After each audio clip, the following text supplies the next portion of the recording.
For duel number 1, please welcome Florida Department of Transportation Secretary Jared Perdue, joined by the United States Air Force Thunderbirds.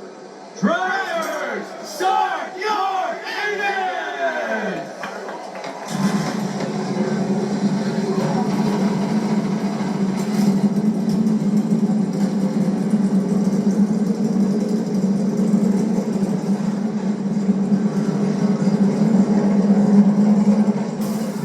Feeling racy tonight?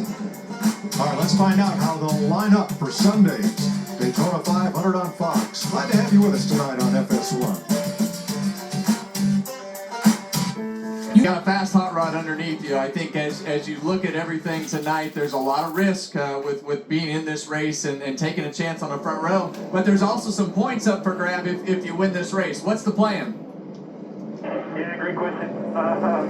I think we're just going to kind of play that by ear. I don't think there really is a plan. So we obviously want to race a little bit, get a good handle on feel on what the race car drives like here in the draft a little bit.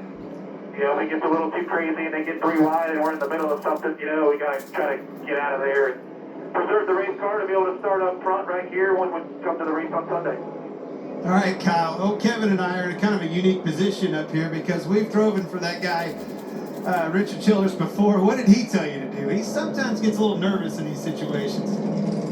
Yeah, he left it to us. He said, I've done this too many times before, and I was wrong too many times before, so this is on you guys. I'll believe in your plan. So here we go. But, yeah, thanks to RC and everybody at RCR and ECR for building a really fast Zone Chevrolet to put it on the pole. They should all be proud. We want to keep it that way and, you know, start first on Sunday. Well, congratulations. Do your thing, man. Appreciate the time.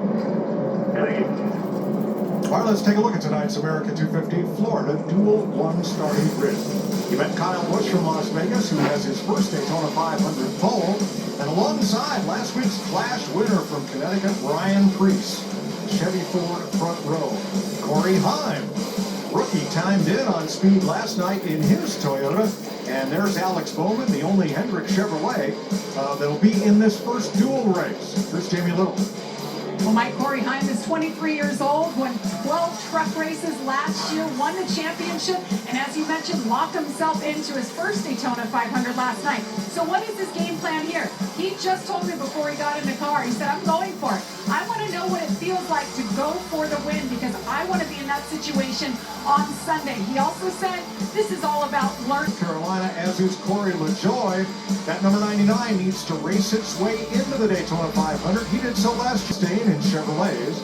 Shane Van Gisbergen and Daniel Suarez in Chevys. Then 2 drivers trying to race their way in. Chandler Smith in a Ford and Casey Mears. Finally, Noah Gregson. All those Fords trying to race their ways in because they're Fords and they do terrible. 23, Ryan Preece, barrel rolling down the backstretch. The good thing is he raced the next week.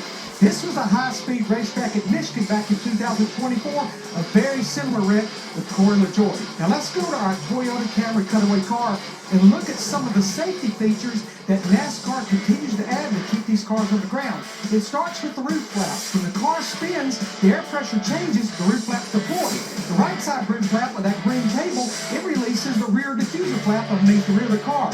Full time in 2026 at all racetracks, we're going to run 8-post flaps. They're controlled by the roof flaps with those yellow cables. And what happens when the car spins, the pressure changes across those 8-post flaps and they deploy like the roof flaps. You see that latch right there? That's what those cables actually unlatch. Again, all of these things put together, especially at the addition of the 8-post flap, it just continues to reduce the liftoff probability of these race cars, Kevin and Clint. Well, it's just a constant evolution of everything that NASCAR has done, and to add that flap on the A-post is a result of some of these wrecks. But NASCAR constantly updates these things to keep them as safe as possible. And it's minimized a lot of them. We've seen a couple of them, but it sure does help. There's the Toyota Camry XSE that leaves the field here. The lights are out on the roof, indicating to the drivers that we are going green this time by. A lot of pressure on these guys, Daytona 500, and a lot of Duel anxiety. 1. That's one of the hardest things to control for the crew members, the drivers. Everybody is ready to race, and sometimes that leads to good results, and sometimes we see some mistakes early in these races. Got to take a deep breath. These guys are professionals and they're going to show this.